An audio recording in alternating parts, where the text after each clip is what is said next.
Negyedik alkalommal kerül megrendezésre a Waberers Targonca vezetői verseny. 4 évvel ezelőtt az volt a célunk, hogy létrehozzunk egy olyan ünnepét a szakmának, ahol együtt tudunk tölteni egy szombatot, meg tudjuk mérettetni a kollégákat. Egyfajta verseny is viszünk bele a mindennapokba, de mégis az látszik, hogy milyen kiemelt szakmai munkát végeznek ők a mindennapokban. 150-en jelentkeztek a versenyre, ebből 15-en jutottunk be a döntőbe, külön öröm számomra, hogy ebből 7 fő Waberers kollega, viszont a verseny nyílt, és az is fog maradni. Nagyon fontos számunkra, hogy mindig a piacon méretessük meg magunkat, így a versenyben is képviseljük ezt a szellemet.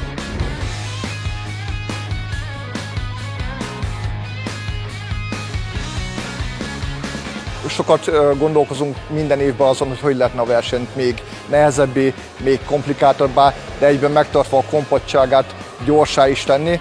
Úgy gondolom az idei évben sikerült, talán egy picit nehezebbek lettek a körülmények a versenyzők számára, viszont rengeteg új, sok érdekes feladatot találtunk ki, ami szerintem megfelelő kihívás elé állítja a kollégákat. A verseny pénzdíjazású, de én azt gondolom, nem ez a legfontosabb része, hanem az, hogy a versenyzőket elkíséri a családja, a szeretteik, itt vannak, együtt ünneplünk, együtt szurkolunk a kollégáinknak.